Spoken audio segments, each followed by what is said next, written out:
Well, residents of Marlboro Gardens say they're concerned about land invasions in the area. My colleague Janke Tolmay went out to that part of the country today to find out exactly what the story is and also what JMPD are going to be doing about it. Janke, hello to you. So what exactly is the concern? When you mention the word land invasion or the words land invasions, people get very panicky and they start worrying what that means. What did you find? Well, the thing is, this isn't something new. The thing is that there's been people building structures on this vacant piece of land in Marlboro Gardens from about 2016. But the thing is, they're saying now that the residents are raising concern about being intimidated by these land invaders because in the past, the residents say that, for example, the JMPD did come and destroy some of the structures, mostly shacks at that stage, because they were illegal. But they left afterwards, left the material on site, and then as soon as they turned their backs again, the structures were once again erected. And that's when some of these land invaders then went to the residents, accused them of calling the police, and then threatened to burn down their houses if this happens again. I also spoke to one resident who said that they were driving down the road and they saw that someone was illegally connecting electricity from their boxes, but they couldn't do anything. They were looking at him and he was just saying, basically, what are you going to do? Threatening again with burning down some houses at that stage. So I'm just going to throw to the clip now where we did speak to one resident who gave us an idea of what their concerns are. Experience is actually very frightening because we live in fear of our own lives. And we have our parents that live with us who are very elderly, who can't even fight back for themselves.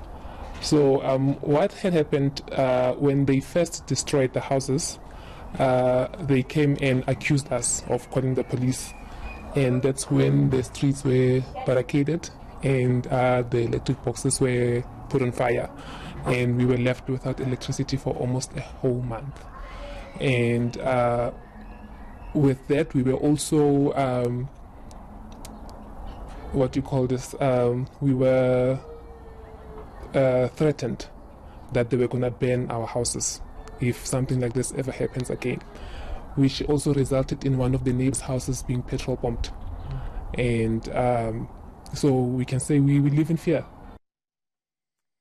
As you can see there, the identity of them, they asked to be anonymous because, it shows the fear. Yes, they didn't want us filming because they said they don't want to connect the journalists in the area to where we were meeting them at that stage. And they actually got a couple of residents, about 10, coming together and raising their concerns, saying that they've been trying their ward councillor, they've been trying with the JMPD, but nothing seems to work because they're saying that some people are too scared to come into that area. For example, they used ESCOM, saying that no one really wants to come into the area because these people are intimidating them. Let's talk about the JMPD issue. You mentioned before we went to that soundbite that JMPD had been there before. They'd taken these structures down, so clearly JMPD is aware there is a problem. Any response from them at all?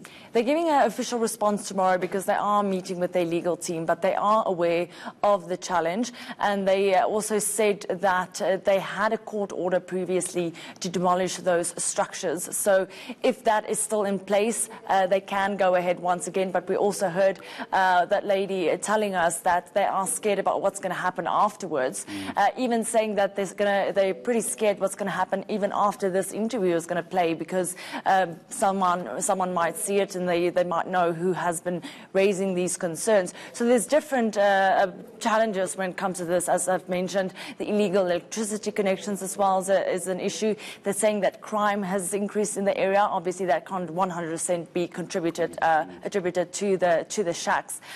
And then also the city of Johannesburg, I've also raised the concerns with them, and they've actually agreed to meet us there tomorrow to look at the challenges. So you are going to be following this up. I think one of the obvious questions viewers at home right now might have, Janke, maybe you can help me understand why there's a difference here. JMPD being mentioned a lot here. What about SAPS? Where's the South African Police Service on this? Yes, JMPD are a part of that, but why aren't SAPS themselves coming in and doing this, or have they? Well, what the residents were saying is that they've kind of been helpful, but they can't necessarily evict them from the land. That's up to the JMPD because it's an operational issue.